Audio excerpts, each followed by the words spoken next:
भारत माता की। भारत माता की। मंच पर विराजमान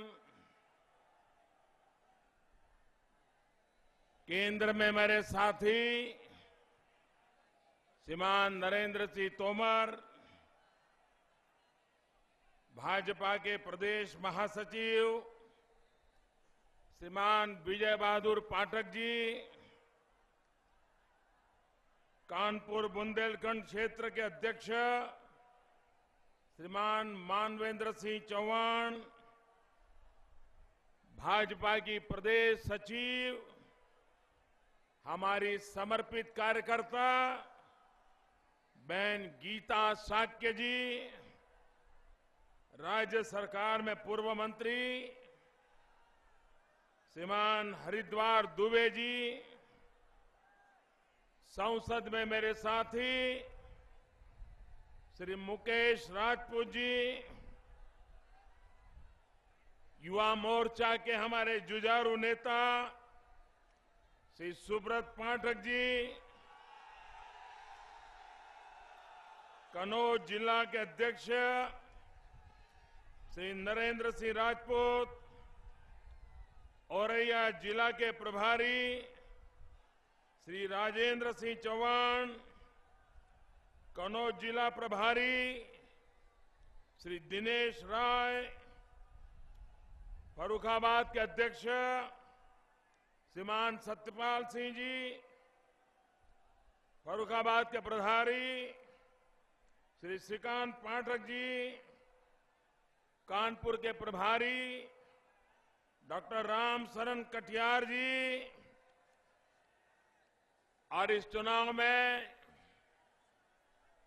भारतीय जनता पार्टी के उम्मीदवार कायमगंज से श्रीमान अमर सिंह जी खटीक,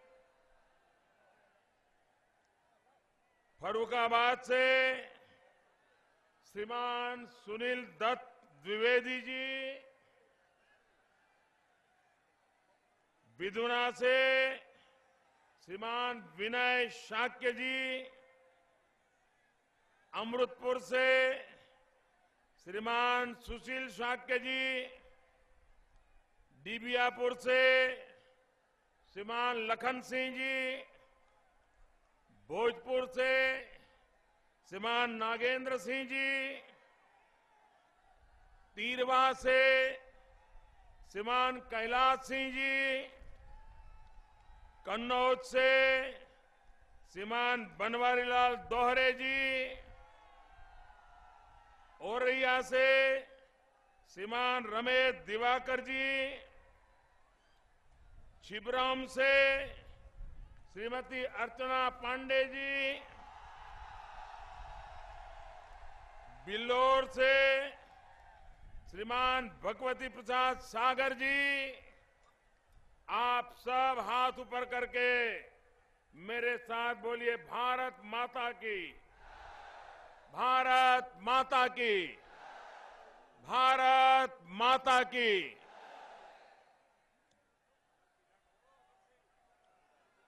भाइयों बहनों, इतनी विशाल संख्या में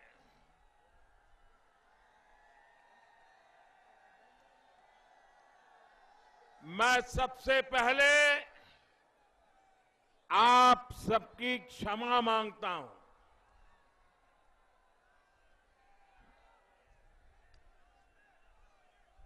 भाइयों बहनों, मैं सबसे पहले कन्नौज वासियों की क्षमा मांगता हूं। क्षमा इसलिए मांग रहा हूं, इस जनसभा में इतना बड़ा मैदान तय किया, उसके बावजूद भी मैदान के बाहर छत पर हजारों लोगों को मैं देख रहा हूं। इस तरफ इस बड़े बिल्डिंग के पीछे कुछ लोग मुझे और दूर दूर तक माथे नजर आ रहे हैं। भाइयों बहनों, शायद उनको सुनाई भी नहीं देता होगा। आप लोगों को मैदान छोटा पड़ गया, उसके कारण जो तकलीफ हुई है, मैं इसके लिए भारतीय जनता पार्टी की तरफ से आपकी क्षमा मांगता हूं।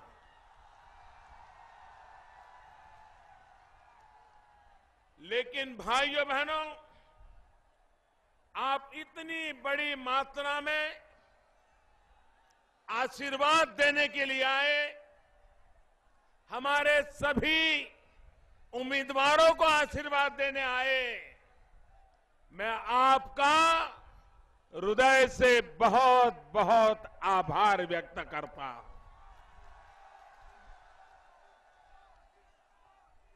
भाइयों बहनों, चुनाव की बात तो करूंगा, चुनाव सभा के लिए आया हूं, लेकिन एक शिकायत भी करना चाहता हूं। भाइयों बहनों, मुझे ये तो बताओ कि आप इतना प्यार दे रहे हो, इतने आशीर्वाद दे रहे हो, अगर 2014 में भी दे दिया होता तो मुझे कितना अच्छा लगता।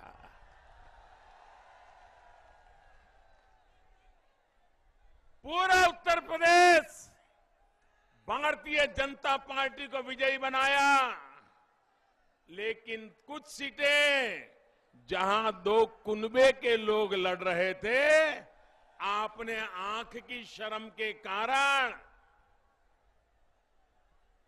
उन पर कृपा कर दी और वो दो कुनबे ही इस बार इकट्ठे होकर के आपके सपनों को कुचल कुचल करके सत्ता हथियाने के लिए मैदान में आए हैं।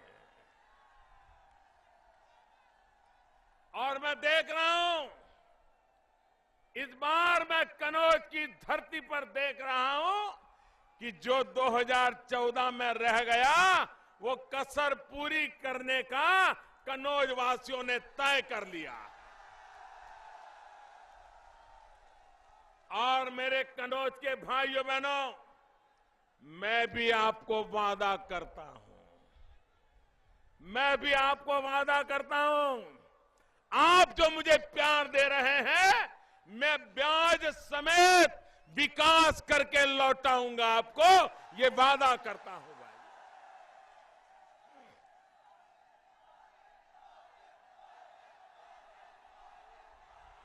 भाइयों बहनों,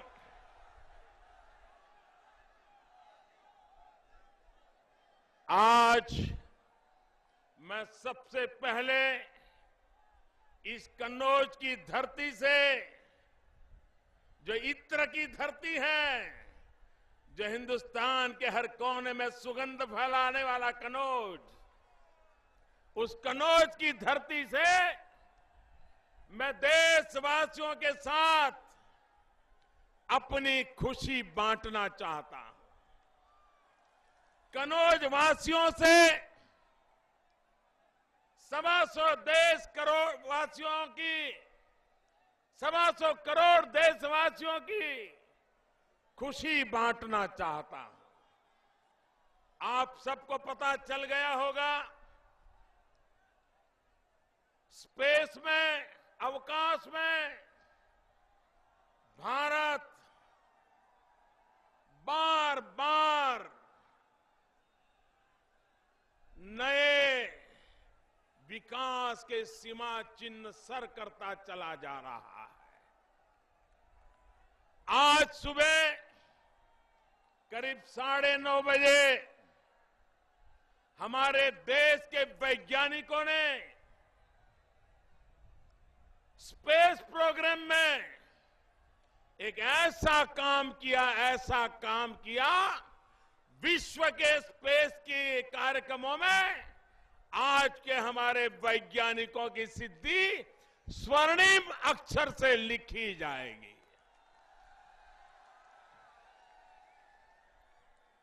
आज भारत के वैज्ञानिकों ने एक साथ, ये दुनिया का सबसे बड़ा रिकॉर्ड है, एक साथ 104 सैटेलाइट लॉन्च किए।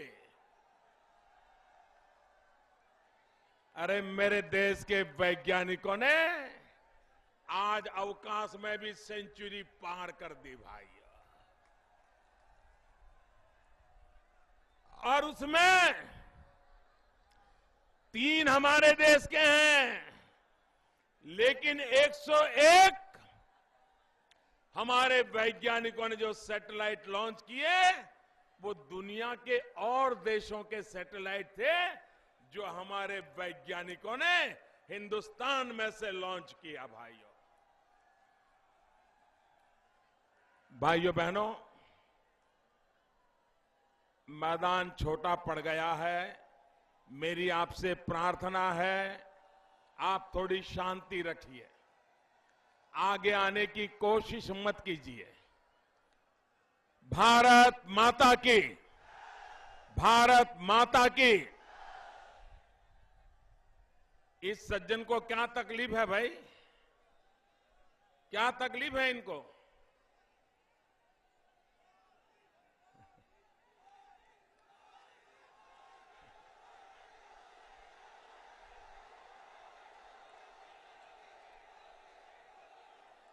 मैदान छोटा पड़ गया है। आप लोग कृपा करके आगे आने की कोशिश मत कीजिए।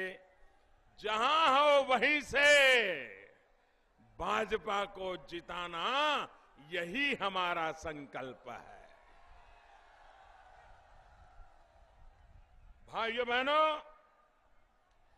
आज जो 104 सैटेलाइट छोड़े गए उसमें 3 हिंदुस्तान के हैं, 101 दुनिया के और देशों के हैं, और वो भी अमेरिका का सैटेलाइट आज हिंदुस्तान की धरती से हमारे वैज्ञानिकों ने छोड़े, इजराइल के, स्विट्जरलैंड के, नेदरलैंड के, यूएई के।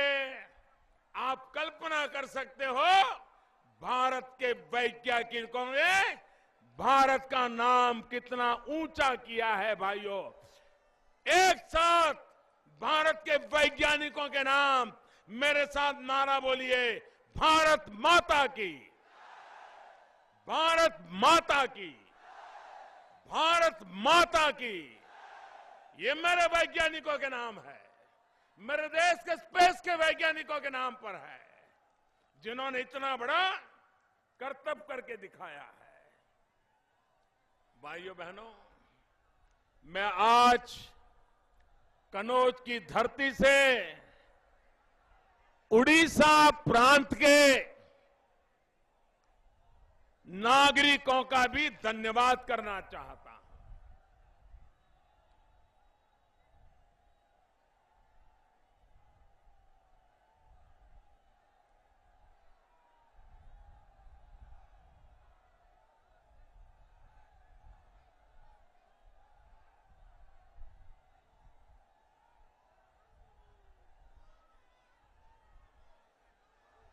नौजवानों का उत्साह इतना जोरदार है,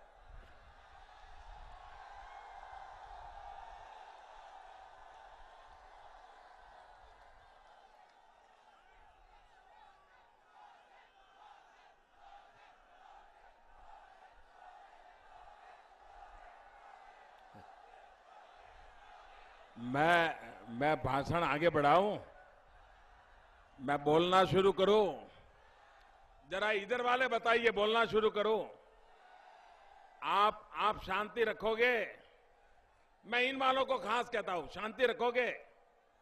आपका प्यार मेरे सर आंखों पर भाई।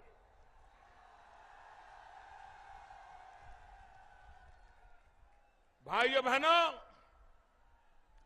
मैं आज इस कनौज की धरती से, उत्तर प्रदेश की धरती से, एक गंगा यमुना की धरती से उड़ीसा के नागरिकों का विशेष रूप से धन्यवाद करना चाहता हूं, उनका अभिनंदन करना चाहता हूं।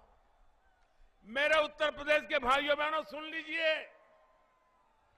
ये हमारे विरोधी न जाने कैसे कैसे झूठ फैलाते हैं, लेकिन वो समझ नहीं पा रहे हैं कि हिंदुस्तान का मतदाता इतना समझदार हो गया है कि अब तुम्हारी झूठी बातें चलने वाली नहीं है।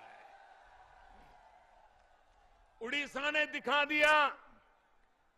उड़ीसा में पंचायतों के चुनाव थे, गांव के चुनाव थे, गांव के गरीब लोग मतदान करते हैं।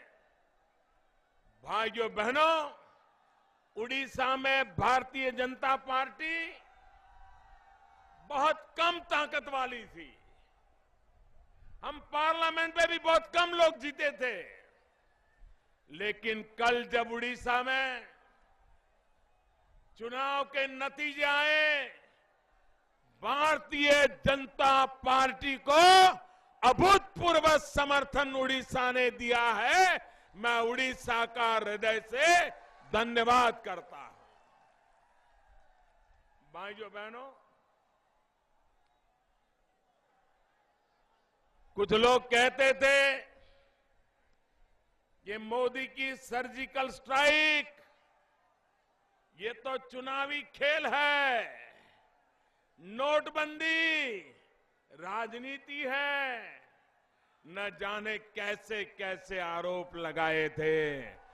तीन महीने तक चुप नहीं रहे।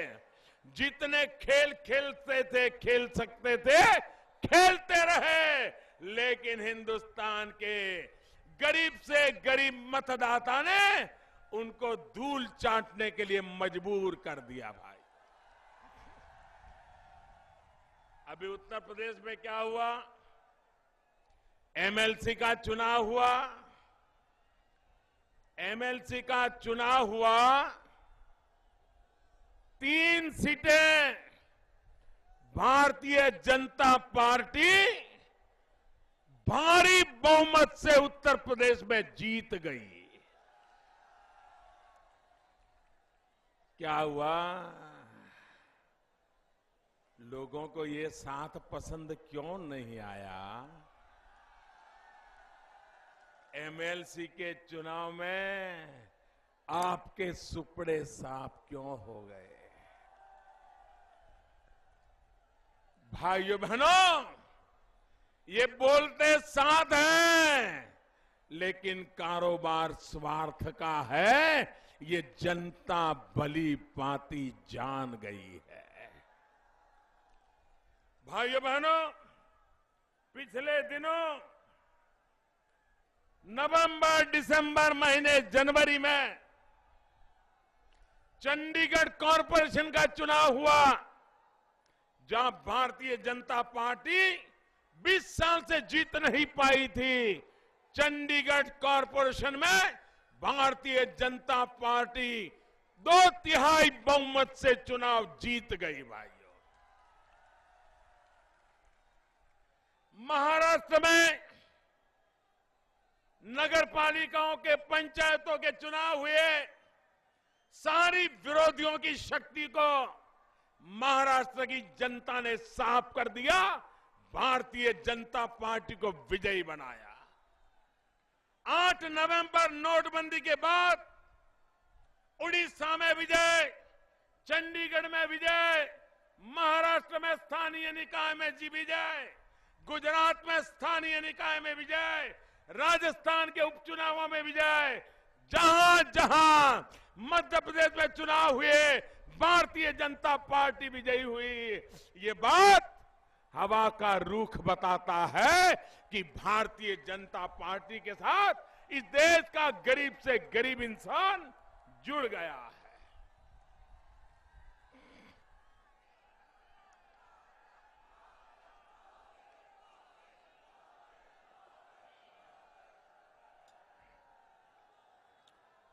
भाइयों बहनों, ये समाजवाद की बातें करने वाले, इंदिरा गांधी के जमाने से गरीबी हटाओ के माला जपने वाले लोग कितने खोखले थे, कितने झूठ बोलते थे। भाइयों बहनों,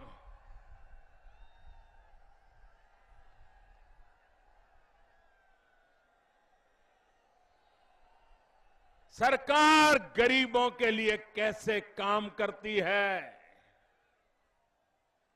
आप मुझे बताइए। भाइयों बहनों, आखिर सरकार किसके लिए होती है? क्या सरकार अमीरों के लिए होती है? जरा जवाब दीजिए। क्या सरकार अमीरों के लिए होती है? क्या सरकार धन्ना सेठों के लिए होती है? क्या सरकार बड़े बड़े लोगों के लिए होती है? क्या सरकार कुछ इन्हें गुने कुनबों के लिए होती है? भाइयों बहनों, सरकार गरीब के लिए होती है। सरकार की पहली जिम्मेवारी गांव, गरीब, किसान, दलित, पीड़ित, शोषित, वंचित, महिला, युवा, उनके लिए सरकार समर्पित होनी चाहिए। लेकिन भाइयों बहनों, ये चुनाव आते गरीब गरीब गरीब गरीब करते रहते थे, लेकिन कभी गरीबों के लिए न सोचा न कुछ किया। आपको जानकर के हैरानी होगी, ये उत्तर प्रदेश में गरीब की थाली में जब गरीब खाता है, अगर 3 रुपया वो अपनी जेब से देता है तो 27 रुपया भारत सरकार उसमें लगाती है, तब गरीब का पेट भरता है। भारत सरकार हर गरीब को हर दिन, अगर गरीब 3 रुपये का खाता है तो 27 रुपया भारत सरकार उसमें डाल करके उसका पेट भरती है। भाइयों बहनों, गरीब को भूखा नहीं रहने दिया जाता। लेकिन ये उत्तर प्रदेश की सरकार कैसी गरीब विरोधी है। भारत सरकार ने अन्न सुरक्षा के तहत उत्तर प्रदेश सरकार को कहा कि हम आपको इतने पैसे देंगे, आपके यहां इतने गरीब परिवार हैं, इनको खाना खिलाने के लिए पैसे लगाइए, उनकी सूची बनाइए।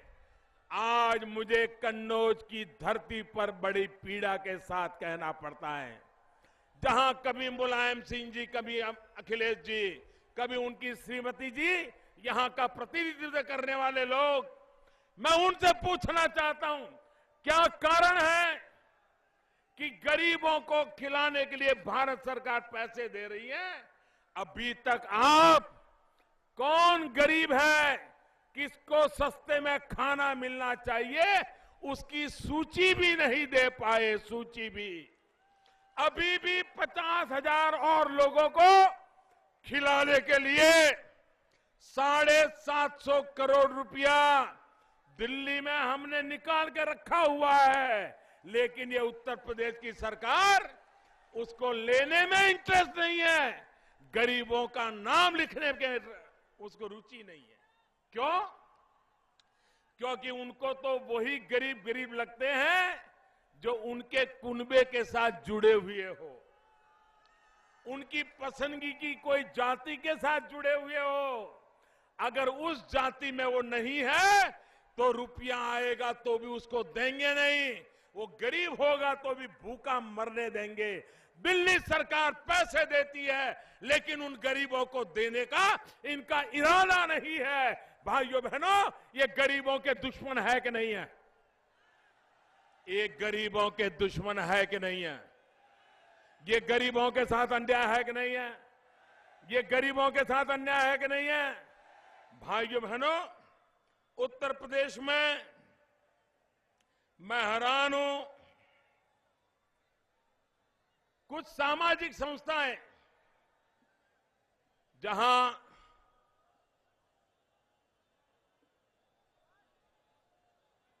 सरकारी सामाजिक संस्थानों में जो लोग रहते हैं, मजबूरन घर छोड़ करके आना पड़ा है, उनको खिलाने के लिए भारत सरकार पैसे देती है।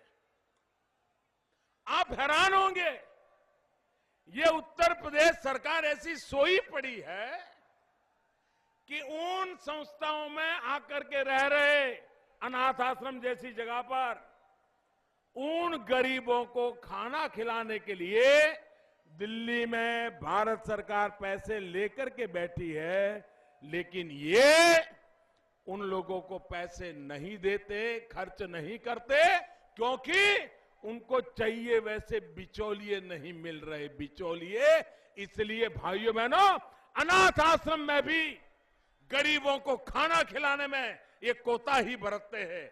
आप मुझे बताइए, ये गरीबों की सरकार है क्या? क्या ये समाजवाद है क्या? अरे भाइयों बहनों, आप मेरे खाते में एक कार नहीं है, एक गाड़ी नहीं है, मेरे पास कोई गाड़ी नहीं। अभी तो प्रधानमंत्री हुए तो सरकार की गाड़ी में बैठ के गुजारा कर लेता हूं। और ये समाजवादी लोग, उनके घर में 200 से ज्यादा तो गाड़ियां रखते होंगे। ये कौन सा समाजवाद? ये लोगों के साथ धोखाधड़ी करने वाले लोग हैं भाइयों बहनों। और इसलिए मैं आज आपके साथ ये कहने आया हूं भाइयों बहनों, आज मैं आपको खबर देना चाहता हूं, हमारे देश में हृदय की बीमारी सिर्फ अमीर को होती है ऐसा नहीं, गरीब को भी होती है। गरीब को हृदय की बीमारी हो जाए तो वो कहां जाएगा भाई?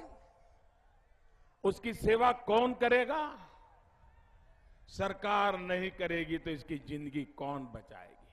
आप मुझे बताइए, कोई अमीर बीमार हो जाए तो उसको किसी अस्पताल में जाने के लिए सरकारी अस्पताल का इंतजार करना पड़ेगा क्या? सरकारी डॉक्टर का इंतजार करना पड़ेगा क्या? वो तो हवाई जहाज ला करके अच्छे से अच्छे अस्पताल जाएगा कि नहीं जाएगा? अमीर के बेटे को पढ़ना है तो उसको सरकारी स्कूल की जरूरत पड़ती है क्या? वो तो अच्छे से अच्छी स्कूल में बच्चों को पढ़ाएगा, विदेशों में पढ़ाएगा, और ट्यूशन के लिए लोग घर आएंगे। अगर स्कूल की जरूरत पड़ती है तो गरीब के बच्चे के लिए पड़ती है। वो गरीब के बच्चे के लिए स्कूल अच्छी चलनी चाहिए कि नहीं चलनी चाहिए? आधी स्कूलें ऐसी हैं, आधी स्कूलें 50% से कम शिक्षक उसमें काम कर रहे हैं। 50% अगर शिक्षक नहीं है तो बच्चों का भविष्य क्या होगा? क्या ये गरीबों के लिए काम करते हो आप? भाइयों बहनों, कल मेरी सरकार ने एक महत्वपूर्ण निर्णय किया। मैं सोच रहा था आज हमारे देश के अखबार इन खबरों से भरे हुए होंगे, लेकिन मैं ढूंढ रहा था, मुझे नजर नहीं आया। हो सकता है जिन अखबारों में हो वो अखबार मैं देख न पाया हूं। आपको खुशी होगी जान करके हमारे देश में हृदय रोग की बीमारी बढ़ती चली जा रही है। जब एंजियोप्लास्ट करते हैं, पेशेंट को बचाना होता है, तो डॉक्टर उसके हृदय की नली में एक स्टेंट लगा देते हैं, जिसके कारण रक्त का प्रवाह ठीक चले, हृदय रोग की बीमारी न हो, हार्ट अटैक न हो और इंसान की जिंदगी बच जाए। लेकिन भाइयों बहनों, सामान्य प्रकार का जो स्टेंट होता था, अगर गरीब को भी वो स्टेंट लगाना हो 45,000 रुपया लगता था, 45,000। और विशिष्ट प्रकार का एक स्टेंट आता है जिसमें रक्त के साथ दवाइयां भी पहुंचाई जा सकती है। अगर वो लगाना है तो 1.25 रुपया लगता था, 1.25। अब मुझे बताइए, और कितने ही सालों से यही होता था। ये गरीबों के नाम पर सरकार चलाने वाले, ये 10-10 साल दिल्ली में कांग्रेस की सरकार चलाने वाले लोग, मैं जरा आपको पूछना चाहता हूं, क्या कारण था कि स्टैंड की कीमत पर सोचा नहीं गया? भाइयों बहनों, मैंने कमेटी बिठाई, अध्ययन किया, आखिरकार कानून बदला और कल हमने नियम बदल करके ये स्टैंड को भी सरकार का जो ड्रग कंट्रोल अथॉरिटी है उसके अंदर डाल दिया। और उसका परिणाम क्या हुआ मालूम है? ये गरीब को, सामान्य मानवी को, मध्यम वर्ग के मानवी को, जिसके परिवार में किसी को हृदय रोग हो जाए तो उसको सीधा सीधा लाभ मिलेगा। और कितना मिलेगा? जिस स्टैंड की कीमत 45,000 रुपया थी, वो अब सिर्फ 8,000 रुपये में बेचना पड़ेगा, ताकि गरीब से गरीब व्यक्ति को भी मदद मिल सके। जिसकी कीमत 1 लाख, 1.25 करोड़ थी, उन 1.25 करोड़ के स्टैंड को अब सिर्फ 30,000 रुपये में बेचना पड़ेगा। मध्यम वर्ग के व्यक्ति को बीमारी की स्थिति में कैसे मदद मिल सकती है, इसका ये उदाहरण है। भाइयों बहनों, ये हमारा कन्नौज इत्र से भी जाना जाता है, आलू से भी जाना जाता है। हमारा किसान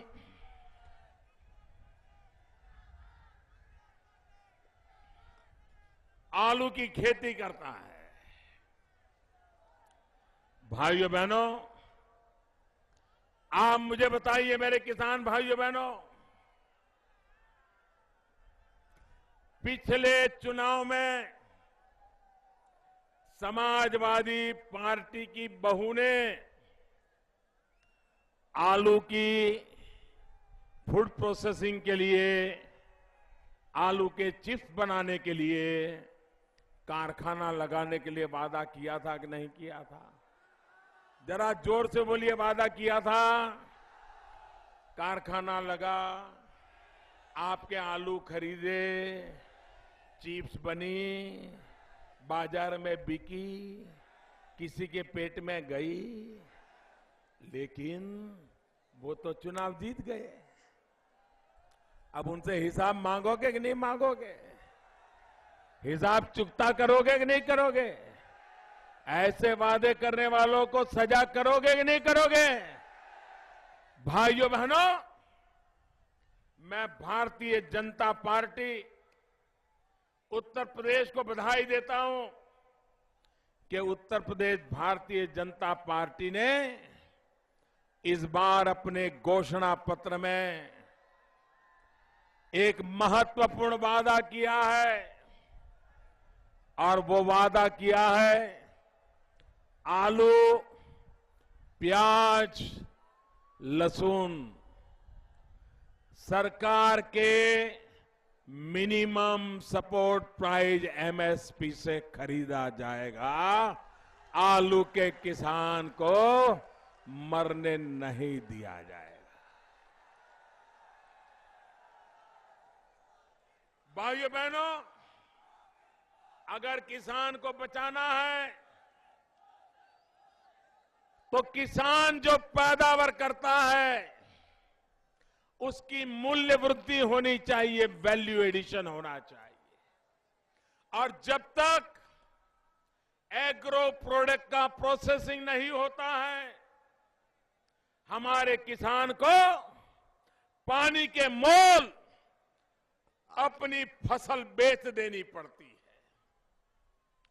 और इसलिए भारत सरकार ने एक महत्वपूर्ण निर्णय किया है कि जो कृषि पैदावार है, इस पर कोई प्रोसेस करने के लिए कारखाना लगाता है तो 100% फॉरेन डायरेक्ट इन्वेस्टमेंट के लिए भारत सरकार ने उसको खुला कर दिया है, ताकि दुनिया के लोग यहां आए, आलू की में से चिप्स बनाने के कारखाने लगाए और आलू का किसान सफलतापूर्वक अपनी जिंदगी का गुजारा करे। लेकिन भाइयों बहनों, ये कांग्रेस पार्टी में एक ऐसे नेता है जो आपके पास वोट मांगने आए हैं, उनको इतना ज्ञान नहीं है कि आलू खेत में होता है कि आलू फैक्ट्री में होता है।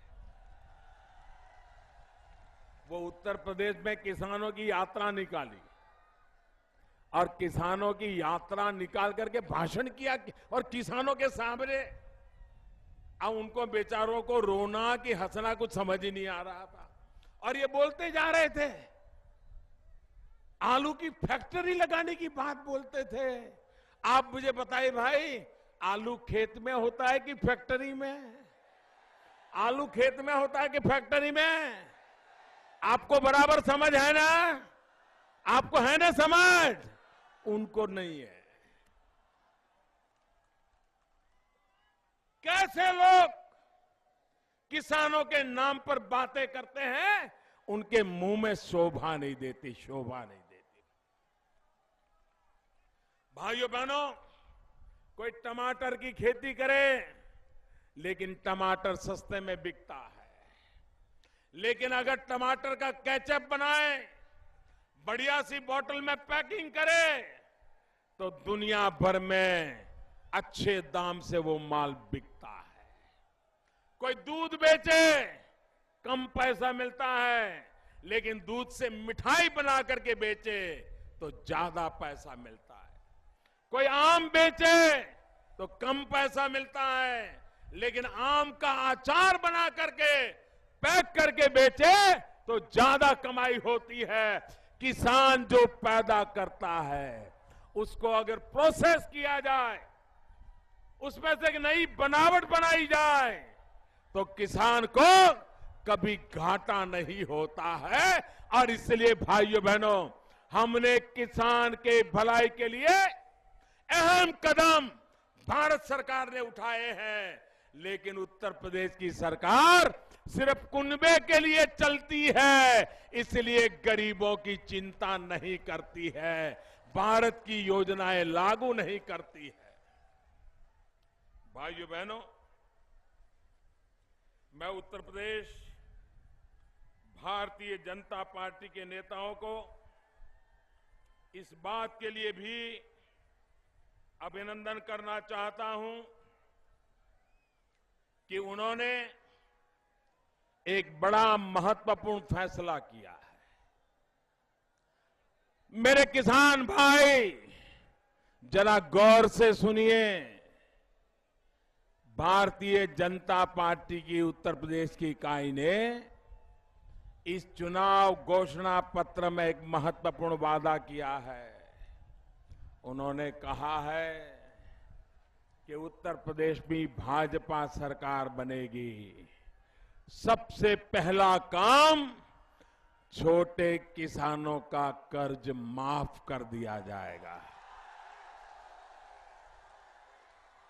कर्ज माफ कर दिया जाएगा। और मेरे किसान भाइयों बहनों, आपने मुझे उत्तर प्रदेश में से सांसद बनाया, एमपी बनाया। उत्तर प्रदेश के भारी समर्थन से आपने मुझे पीएम बनने का अवसर दिया। मैं एक सांसद के नाते, यहां के उत्तर प्रदेश के जनप्रतिनिधि के नाते, किसानों की तरफ से आपको मैं वादा करता हूं, ये जिम्मेवारी मेरी होगी। सुन लिया? सुन लिया? ये जिम्मेवारी मेरी होगी कि उत्तर प्रदेश की सरकार बनते ही उनकी पहली मीटिंग में ही किसानों का कर्ज माफ करने का निर्णय मैं करा दूंगा।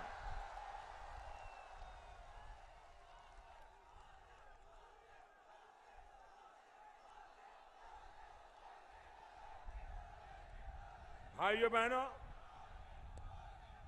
हमारे हिंदुस्तान की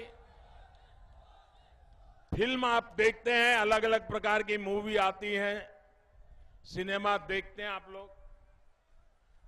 हमारे फिल्मों की एक विशेषता होती है, आपने देखा होगा कि इंटरवल तक दो जानी दुश्मन बराबर एक दूसरे से भिड़ते हैं, भांति भांति के खेल करते हैं, षड्यंत्र करते हैं, और इंटरवल के बाद अचानक दोनों मिल जाते हैं। देखा है ना, ये उत्तर प्रदेश में भी राजनीति के मंच पर एक नई फिल्म चल रही है। इंटरवल के पहले दोनों लड़ रहे थे, 27 साल यूपी बेहाल, नारे लगा रहे थे, यात्रा निकाल रहे थे, अखिलेश जी का कच्चा चिट्ठा खोल देते थे, जितने आरोप लगा सकते थे लगा सकते थे, लेकिन इंटरवल के बाद दोनों, ये कौन सी फिल्म है भाई? भाइयों बहनों, ये चुनाव बड़ा कमाल का है। मैं हैरान हूं मीडिया के लोगों का इस बात पर ध्यान क्यों नहीं गया, क्योंकि हमारे देश का मीडिया बड़ा चतुर है, चीज को पकड़ लेता है। जब पहली पत्रकार परिषद हुई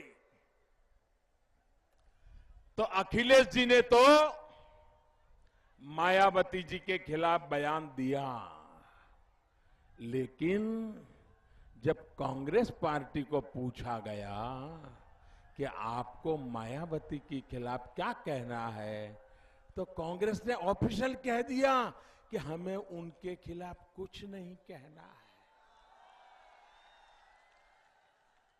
लेकिन मैं हैरान हूं कि इसके बाद कभी कांग्रेस को किसी ने प्रश्न ही नहीं पूछा कि आपका मायावती जी के लिए क्या कहना है, बीएसपी के लिए क्या कहना है। क्यों चुप हो भाई?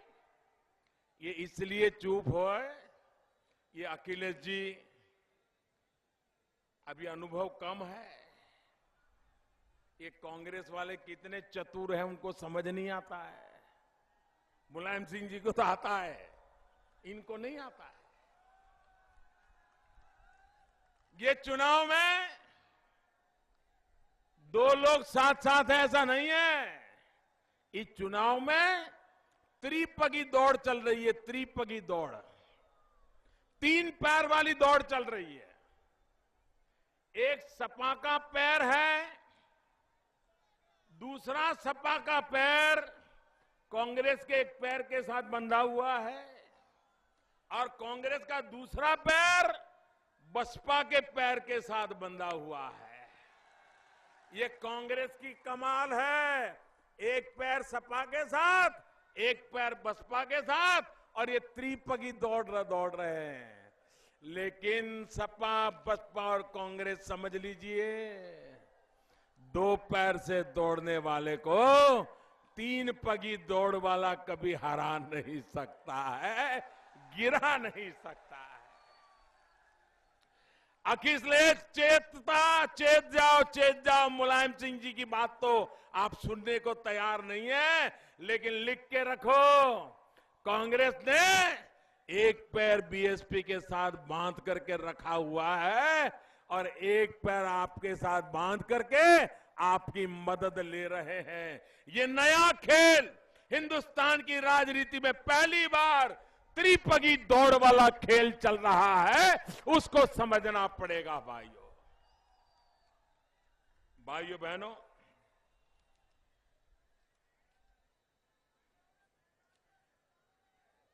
इस उत्तर प्रदेश में आपने देखा 5 साल मायावती जी की जब सरकार थी तो अखिलेश उनके भ्रष्टाचार के गीत गाते थे। जब अखिलेश जी की सरकार आई तो कांग्रेस और मायावती दोनों उनके भ्रष्टाचार के गीत गाते थे। दिल्ली में 10 साल कांग्रेस के राज में सारे देश ने भ्रष्टाचार देखा है, सुना है, उसकी बदबू आज भी आ रही है। आप देखिए 5 साल उनका भ्रष्टाचार, 5 साल बसपा का, 5 साल सपा का और 10 साल का कांग्रेस का भ्रष्टाचार, कैसे अनुभवी लोग इकट्ठे हुए हैं। इतने बड़े खिलाड़ी भ्रष्टाचार के इकट्ठे आएंगे तो अब उत्तर प्रदेश में कुछ बचेगा क्या? कुछ बचेगा क्या? इसलिए भाइयों बहनों, उत्तर प्रदेश को बचाने के लिए, उत्तर प्रदेश को बनाने के लिए, उत्तर प्रदेश को आगे बढ़ाने के लिए भारतीय जनता पार्टी एकमात्र आशा बची है। भाइयों, एकमात्र आशा बची है। भाइयों बहनों, मैं आज कन्नौज की धरती पर आया हूं तो इतिहास के कुछ पन्ने खोलना चाहता हूं।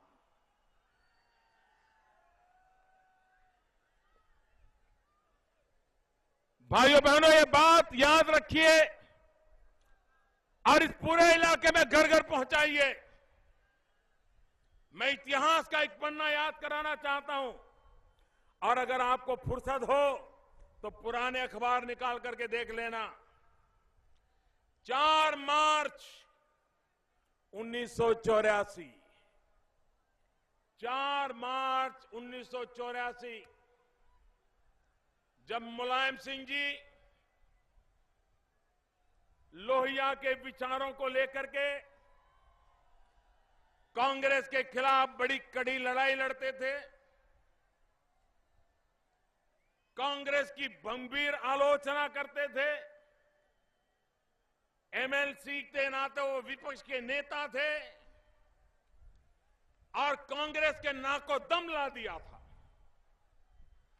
और इसके कारण कांग्रेस मुलायम सिंह जी से परेशान थी। भाइयों बहनों, कांग्रेस इतनी तंग आ गई थी कि एक दिन 4 मार्च 1984 मुलायम सिंह पर गोलियां चली, उनको हत्या करने का गंभीर प्रयास हुआ। वे बच गए और बच गए। उसके बाद मुलायम सिंह के समर्थन में एक राष्ट्रीय लोकतांत्रिक मोर्चा मैदान में आया। मुलायम सिंह जी की हत्या करने के षड्यंत्र के खिलाफ चौधरी चरण सिंह जी, अटल बिहारी वाजपेयी जी, उन्होंने एक बहुत बड़ा आंदोलन किया। मुलायम सिंह जी की रक्षा के लिए आंदोलन किया। मुलायम सिंह जी पर गोलियां चलाने वालों को सजा दिलवाने के लिए आंदोलन चलाया। भाइयों बहनों, और वह आंदोलन कांग्रेस की सरकार के खिलाफ चला था, कांग्रेस पार्टी के खिलाफ चला था। भाइयों बहनों, मैं जरा अखिलेश जी से पूछना चाहता हूं, ये कांग्रेस की गोद में बैठने से पहले जरा 4 मार्च 1984 उस दिनों को याद कर दीजिए जब आपके पिताजी पर कांग्रेस ने इतना गंभीर हमला करवाया था। 28 मार्च को बहुत बड़ी रैली हुई थी। क्या कभी आपने सुना है कुर्सी के मोह में कोई ऐसा भी बेटा होता है जो अपने बाप की जिंदगी के साथ खेल खेलने वाले लोग, मौत को गांठ उतारने के लिए गोलियां चलाने वाले लोग और उनके पीछे जो लोग थे उनकी गोद में बैठ करके राजनीति करना, इससे बड़ी शर्म की बात क्या हो सकती है। ये गंभीर बात मैं आज कह रहा हूं भाइयों में। क्या कभी हो सकता है, आप मुझे बताइए, आपके पिताजी पर किसी ने हत्या का प्रयास किया हो, आप कभी उससे दोस्ती करेंगे? करेंगे दोस्ती? कोई बेटा करेगा भैया? क्या राजनीति इतनी गिर गई है, इतनी नीचे गई है कि कुर्सी के मोह में इस प्रकार के कांड किए जाए? भाइयों बहनों, ऐसे लोगों को कभी माफ नहीं किया जा सकता। भाइयों बहनों, जब उत्तर प्रदेश की चर्चा आती है तो यूपी लिखते हैं अंग्रेजी में, यूपी, यूपी, यू और पी, लेकिन वैसे यूपी को देखो तो अप होता है, उसका अप है ना, ऊपर जाना, अप। यूपी का मतलब होता है अप। लेकिन भाइयों बहनों, आज मैं यूपी का अगर खाका खोलूं तो कहीं अप नजर नहीं आता है, सब कुछ डाउन नजर आता है, सब कुछ डाउन नजर आता है। आज यूपी में जनता का भरोसा डाउन है, विकास का ग्राफ डाउन है, कानून व्यवस्था डाउन है, माताओं बहनों की, बेटियों की सुरक्षा का मसला डाउन है, किसानों की खुशहाली डाउन है, युवाओं की रोजगारी डाउन है, व्यापारियों का कारोबार डाउन है, बिजली का उजाला डाउन है, सड़क का हाल डाउन है, स्वास्थ्य और शिक्षा डाउन है। सपा कांग्रेस बसपा की राजनीति के बाद डाउन ही डाउन है, लेकिन कहने को अप है। और अब क्या है? यूपी का अप, कारोबार डाउन, और अगर अप क्या है? अपराध अप है, भ्रष्टाचार अप है, असुरक्षा अप है, दंगा अप है, मां बहनों पर अत्याचार अप है, बेरोजगारी अप है, गरीबी अप है, बीमारी अप है, शिशु मृत्यु अप है, माता मृत्यु अप है, स्कूल छोड़ने वालों की संख्या अप है, पलायन करने वालों की संख्या अप है। और फिर भी कहते हैं काम बोलता है। ये काम बोलता है कि कारनामे बोलते हैं? भाइयों बहनों, काम कैसे बोलेगा? आप मुझे कहिए भाइयों बहनों, यहां पुलिस की भर्ती में जातिवाद होता है कि नहीं होता है? पुलिस की भर्ती में जातिवाद होता है कि नहीं होता है? ईमानदार नौजवान को रोजगार मिलता है क्या? जाति के नाम पर उसको नकार दिया जाता है कि नहीं जाता है? यहां के पुलिस थाने सपा के कार्यालय बन गए कि नहीं बन गए? सपा का कार्यकर्ता चाहे उसको सजा करवाता है कि नहीं करवाता है? पुलिस से डंडा मरवाता है कि नहीं मरवाता है?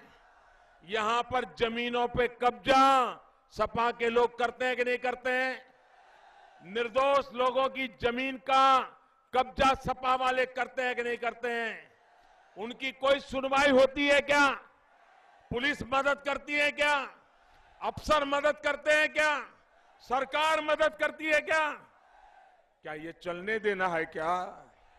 ये खत्म होना चाहिए कि नहीं? ईमानदारों को उसका हक मिलना चाहिए कि नहीं मिलना चाहिए? गरीब को उसका हक मिलना चाहिए कि मिलना चाहिए? नौजवान को उसका अधिकार मिलना चाहिए कि नहीं मिलना चाहिए? भाइयों बहनों, आपको वादा करने आया हूं, भारतीय जनता पार्टी की सरकार बनेगी। ये जहां जहां बेईमानी हुई है उसका चट्टा चिट्ठा खोल दिया जाएगा।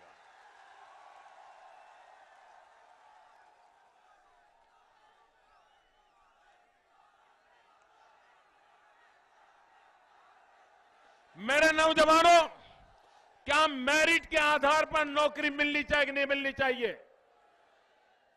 आपकी ताकत के हिसाब से आपको काम मिलना चाहिए कि नहीं मिलना चाहिए? अगर आप होनहार हैं तो आपके नौकरी का आपको हक है कि नहीं है? लेकिन रोका कैसे जाता है?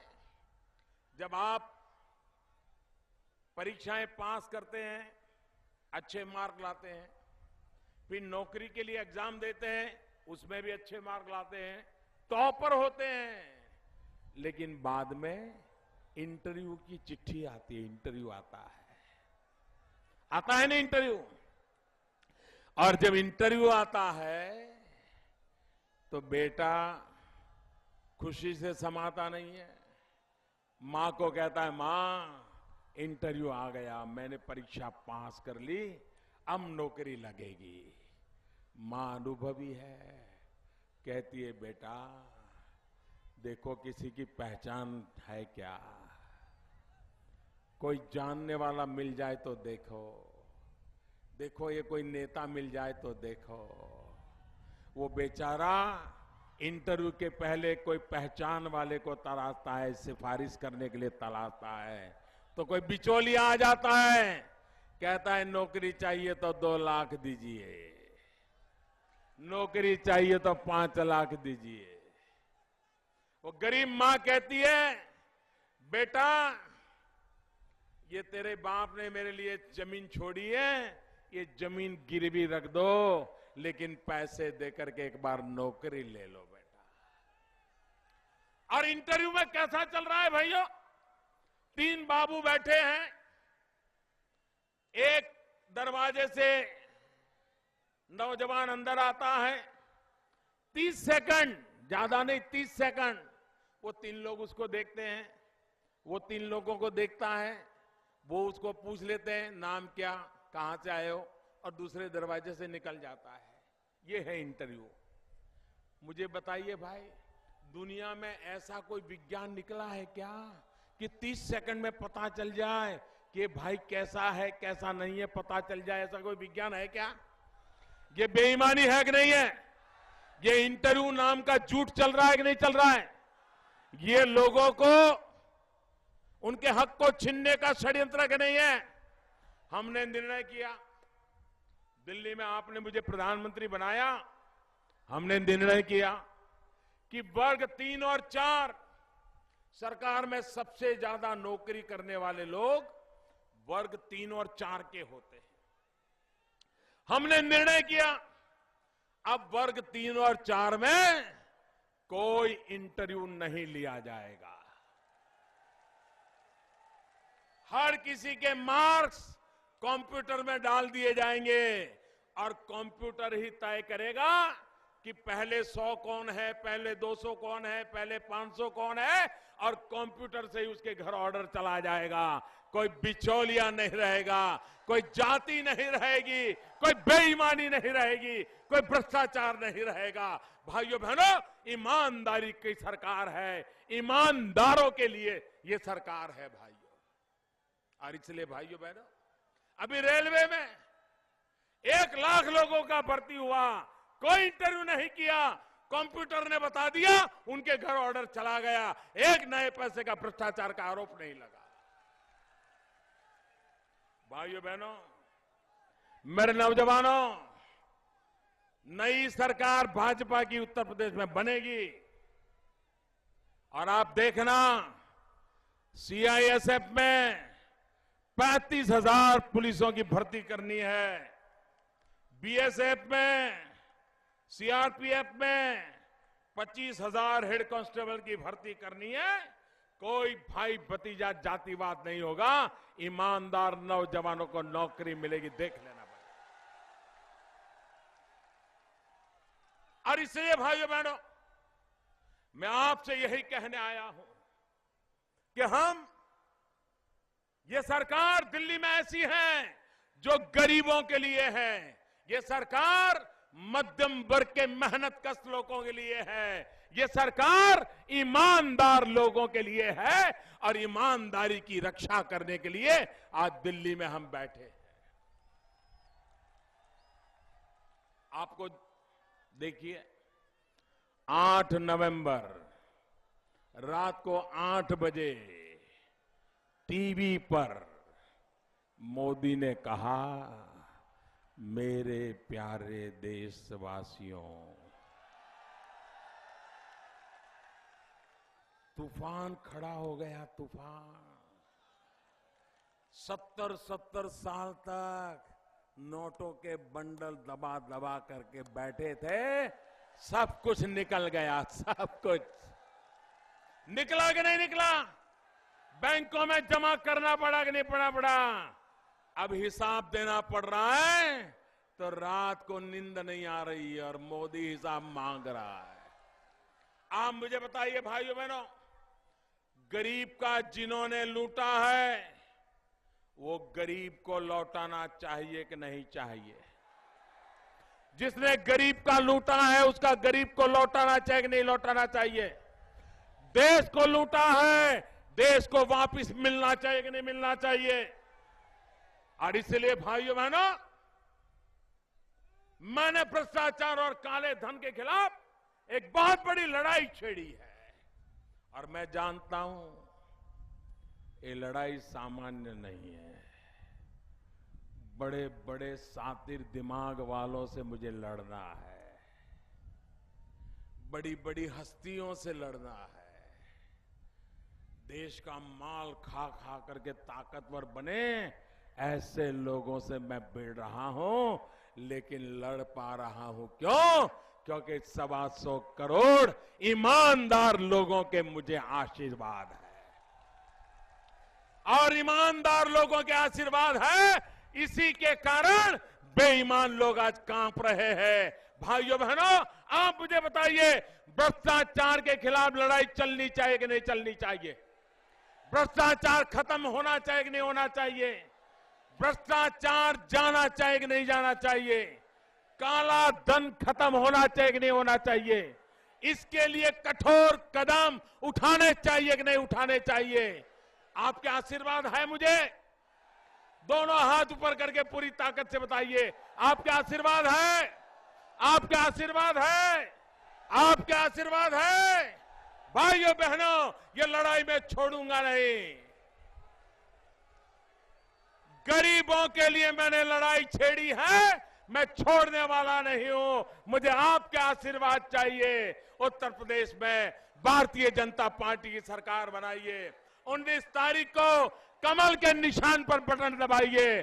भारत को गौरव दिलाने का प्रयास करने वाली भारतीय जनता पार्टी को विजयी बनाइए। मेरे साथ दोनों मुट्ठी बंद करके बोलिए, भारत माता की। पूरी ताकत से बोलिए, भारत माता की, भारत माता की। बहुत बहुत धन्यवाद।